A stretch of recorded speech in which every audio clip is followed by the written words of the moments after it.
Hello students, today we will start chapter number 10, Motion and Measurement of Distances of Standard 6 Science NCERT. In this chapter we will going to learn about motion, different types of motion. Then we will learn story of transport, how the transport has been came into existence. Then we will see measurement of the distances, how we can measure a particular object with a particular device. Okay, in ancient times what they were using for measurement, and afterwards what they are used for measurements. We will see one by one. So first of all we will start with the motion. What is motion? A simple motion word is meaning movement, moving from one place to another at fixed given time. Okay, so let us see motion. An object when change its position with respect to a fixed point in a given time interval, that is said to be motion. That means, for example, I am standing over here. I am just now at a fixed point. Now from this fixed point I am moving to some distance at a given time. That means I am doing motion. That means I am moving, so I am in motion. So from one place to another at a given fixed time, given fixed point to another fixed point at a given time interval. It can be in seconds, it can be in minutes, or it can be in hours. Okay, for example, a butterfly takes a little bit second to move from one place to another. Okay, snail, it takes a minute to move from one place to another. It takes a time, but they all are doing motion. That means they are changing their place from one position to another with respect to a given fixed time interval. We will see different examples. Let us see, that is dog, a butterfly, human being, or we can say a vehicles. We are moving, but they are in motion. When we start operating them, it will have a motion in them. So it will move from one place to another. It can be a car, a scooter, a cycle, a horse cart, an aeroplane, a train, okay, or even a spacecraft. They are in motion when we move them. So that objects can be said in motion. Now what is the meaning of rest? Rest means it is not moving at all unless and until we move them. For example, chair, for example, desk, tree, they are not moving. Until and unless we push them, then only it will do its motion, and we have to do just force them to push it, to move them. So that things are said to be rest, or we can say they are at a stationary position. Now how does this motion came into existence? So for example, we will see different vehicles. How the vehicles have started came into existence. So from this we will see the story of transport. Okay, so in next point we will see story of transport, how the transportation came into existence. Now let us see story of transport.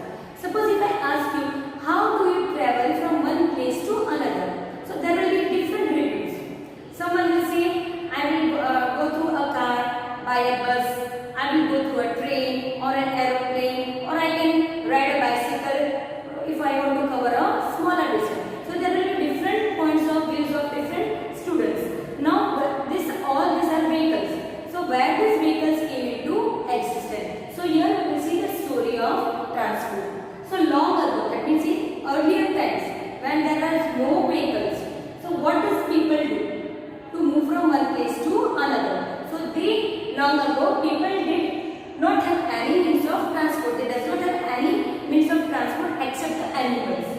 So what does they do? They move from one place to another on their foot. By walking they used to move from one place to another, or by sitting on the animals.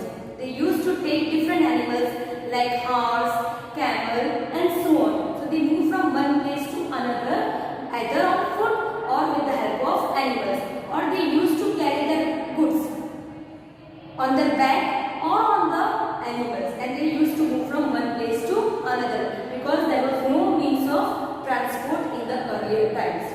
Now if they want to travel in water routes, they does not know, many of them does not know to swim also, or if they know to swim, so we know in water there are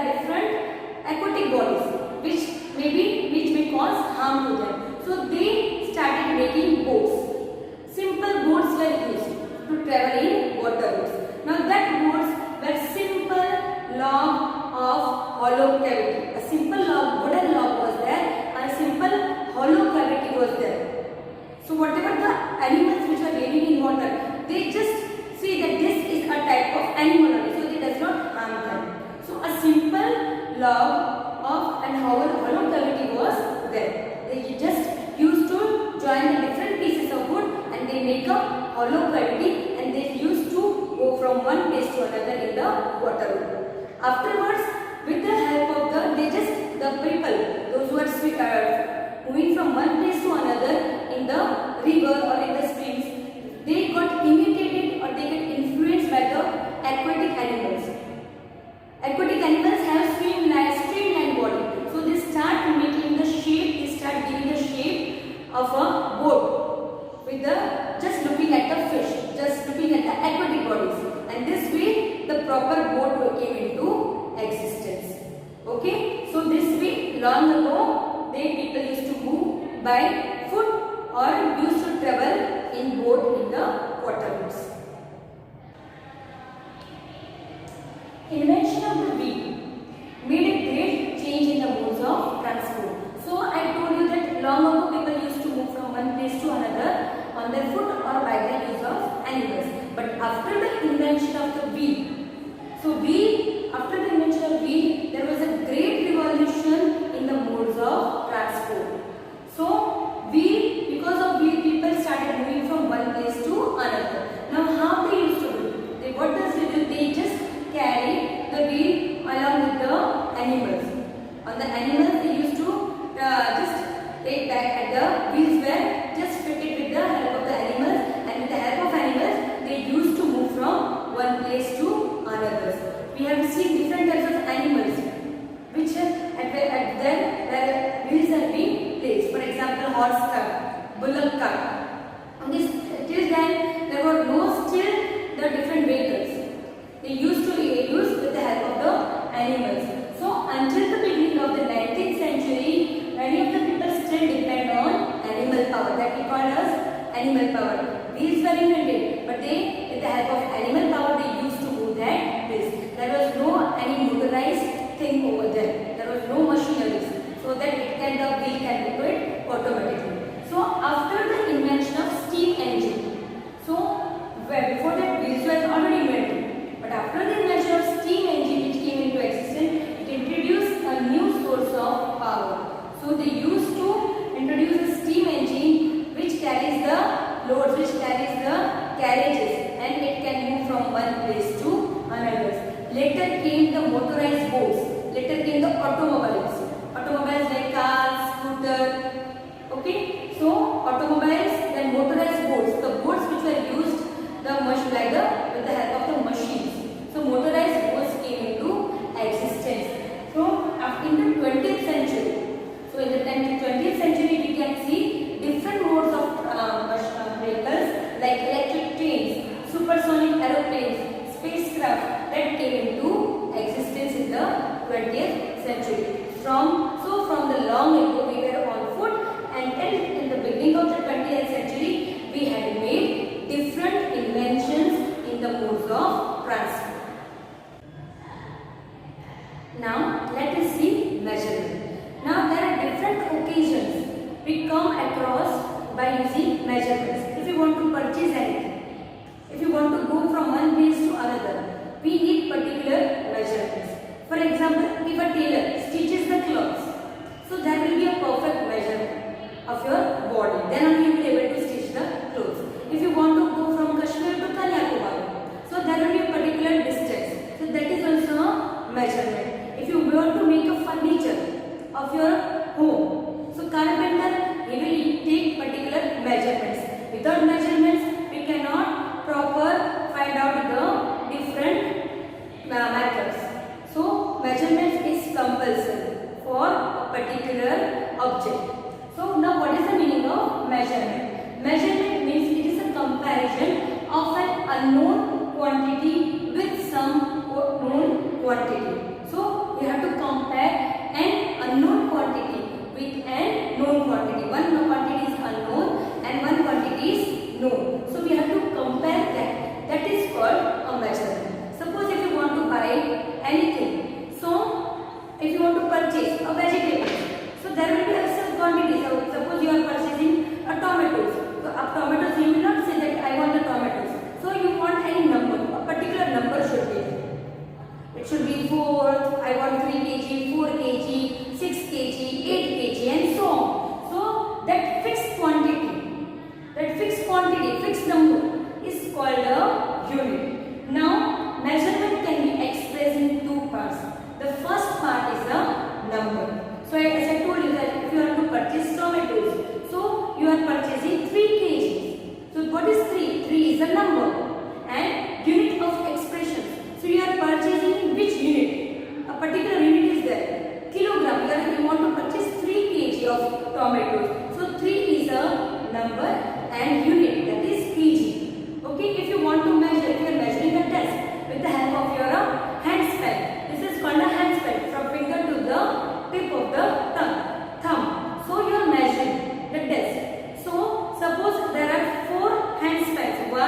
we will measure 1, 2 like this. 1, 2, 3 and 4. Suppose this is the length of your table. If you want to measure the table with the help of your hands. So what is 4 is a number, and what is the unit? What you are using? You are using a hand span. So in ancient times and in modern times, there were different modes of measurement. How they use different measurements in ancient times, we will see. So here, what is the meaning of measurement? It is a comparison of an unknown quantity with the known quantity. And measurement can be expressed by two units. That is, one is the number and one is the unit of measurement.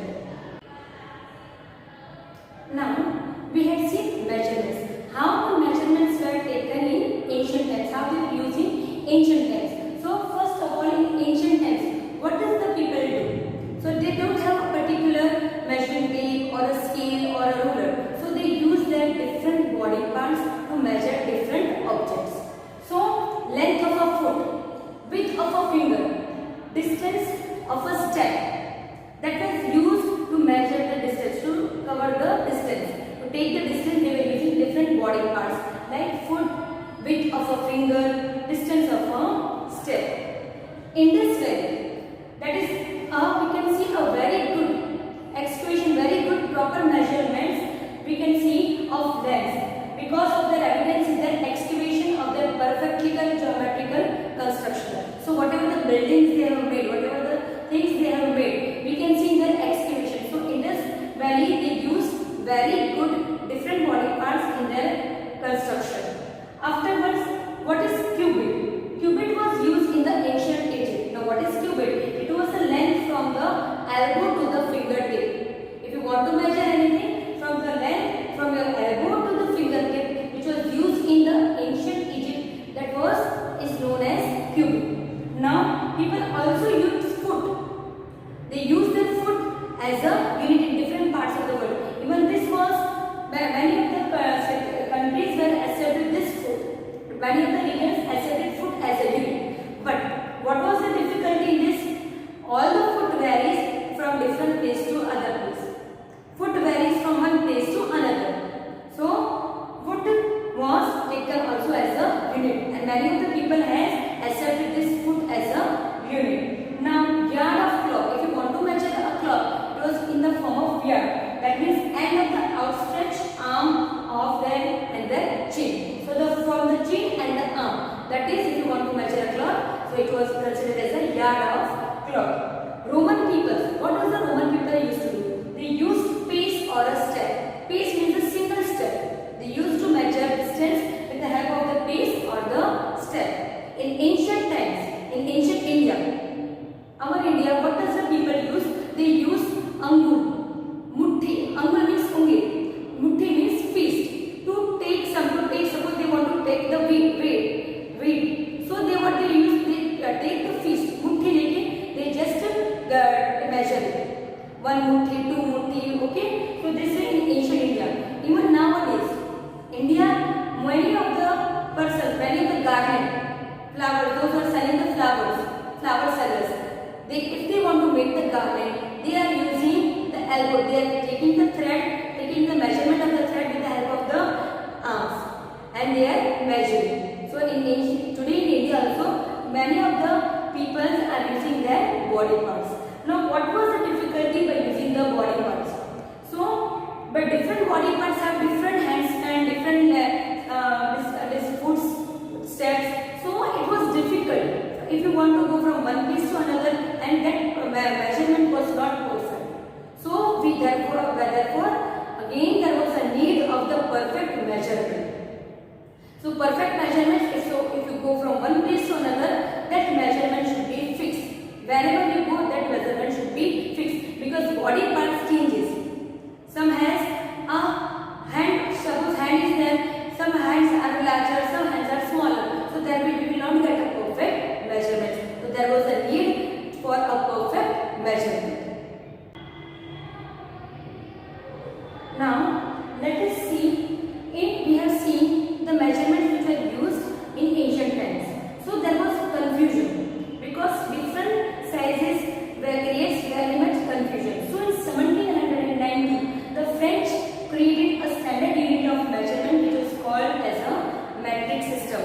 Later on, for the sake of uniformity, that means it remains same at all over the world, scientists from all over the world, they accepted a new set of standard unit which was called as a standard unit, that was International System of Units, SI units for measurement, which was accepted all over the world. So scientists still, for the sake of uniformity from all over the world, that means it remains same, uniform at all over the place, they introduced a new set of measurement which was termed as International System of Units, that is SI units. Total there are 7 SI units. So the SI unit of length is meter. We are using a meter scale. Now in that meter scale there are 100 divisions. That division is said as centimeter. So 1 meter is equal to 100 centimeter. Now for 1 centimeter there are 10 divisions. So it is 10 millimeter. So 1 centimeter is equal to 10 millimeter. Now if you want to measure the larger distance, we will not use meter, but we will use a larger unit, that is 1 kilometer. So 1 kilometer will be equal to 1000 meter. Same way, for the unit of time we are taking as second. For unit of weight we are taking as kilogram, or we are taking gram. Now if you want to use different measurements, there are different devices. For example, in our geometrical box we have ruler to measure the object. If you want to measure the cloth, there is a meter rod. The cloth merchant, they are using a meter scale to measure the cloth. A tailor, if you want to stitch the clothes, if you want to measure the clothes, to stitch, to cut, so he will use the measuring tape to measure. And if a person wants to carpenter, a carpenter uses an elastic measuring tape to measure the furniture, to measure the wood. So different devices are there. We cannot use a measuring tape to measure a pencil. We cannot use a meter rod to measure our body parts. So particular devices are there to measure different objects. We will see how to measure a particular object. There are some proper methods. There are some methods in which way how to get a perfect reading. If the reading is different, we will not get a particular perfect reading. So there are different methods how we will see in the next topic. Now let us see how to take the correct measurement, how to take the reading of an particular object. Now the first point, place the scale in contact with the object. Suppose this is your object. So this object should be in the contact with the scale. It should be along the edge of that object. So this point and this point should be coincide. The edge of the object and the edge of the scale should coincide with each other. So the first point, we have to place the scale in the contact with that particular object. Now second thing, to start from 0 mark by taking the reading. Now whenever you are taking a reading of any object, you have to start with the 0 mark. Now suppose if 0 mark is not there, so you will ignore, or the 0 mark is broken. So you will ignore the 0 mark and you will start taking the reading from 1. Suppose the final reading is 3 and you have taken starting reading from 1. So 3 minus 1 will be 2. So the measurement of that object will be 2. So if there is no 0 mark, you have to start it from 1. So the third one, correct position of the eye. Now, what is the meaning of correct position of the eye? Let us see. Suppose this is the scale. These are the numbers given to you. Okay. Now, while taking the reading of a particular object, your eye, it should be in contact with the point where the measurement is to be taken. That means, whenever you are taking the reading, your eyes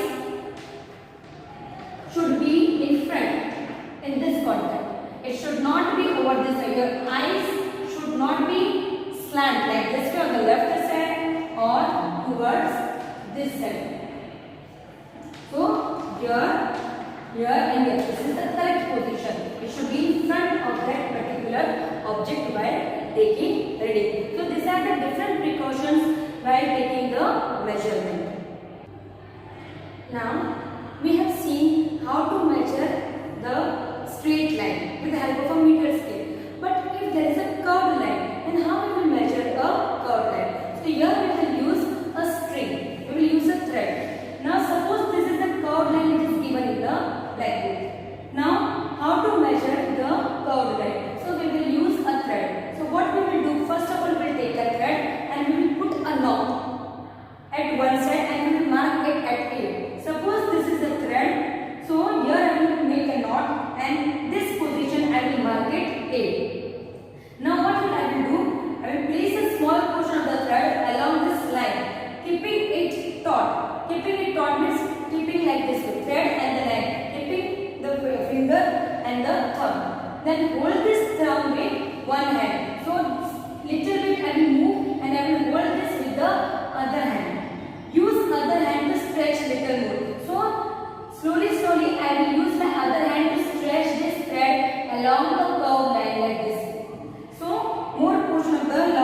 This way we can take the measurement of the curved line with the help of a thread. Now we will see different types of motion. In previous I have told you what was the motion, moving from one place to another. Different animals, different objects move from one place to another in different way. So the first one we will see is rectilinear motion, or we can see only linear motion. The motion in which an object moves along a straight line. If an object moves along a straight line, that means it does not turn anywhere. Along with its body, it moves along a straight line, and that type of motion is called rectilinear motion. For example, bullet fired from a gun. If you fire a bullet from a gun, it will go straight. So its motion will be a rectilinear motion. Then vehicles moving on a road. All the vehicles, car, bus, scooter, they are moving on a straight path or a straight line. So that is a rectilinear motion. Then sprinters running a race. Then march past of the soldiers. These are all types of rectilinear motion. Now let us see the second motion, that is curved motion. Now rectilinear was straight. Now what is the meaning of curve? The motion in which an object moves along a curve. So suppose if a person is going straight and if it takes a curve, then that type of motion will be said as a curved motion. For example, motion of an ant. Motion of an ant, it is not straight. It can take a curve anywhere. Motion of a butterfly. Butterfly takes a curve, or it can be said as a random motion. Okay. Suppose a rocket. If you fire a rocket, then rocket will go straight. Then it will take a turn. So that turn, that curve will be a curved motion. Or we can see a bike. A bike is moving straight. That at some place it will take a curve. So that bike, that motorbike can be said as a curved motion. Now the third one is circular motion. The motion in which an object moves on a circular path. It moves around a circular path. That type of motion is known as a circular motion. The distance will remain the fixed. Example, blades of a moving fan. Motion of a child sitting on a merry-go-round. Motion of a bicycle wheel, or motion of a sewing machine wheel. These are all the examples of a circular motion which moves along a circular path. Next, the fourth one is periodic motion. If an object repeats its motion after a definite interval of time, after a fixed time again it repeats its motion, then that type of an object is called, that type of a motion is known as a periodic motion. Example, motion of a pendulum, motion of the hands of a clock, then revolution of the earth around the sun, rotation of the earth which is on its own axis, branch of a tree moving to and fro, a child which is sitting on a swing, to and fro, that are all periodic motion. So we have seen different types of motion, that was rectilinear motion, curved motion, circular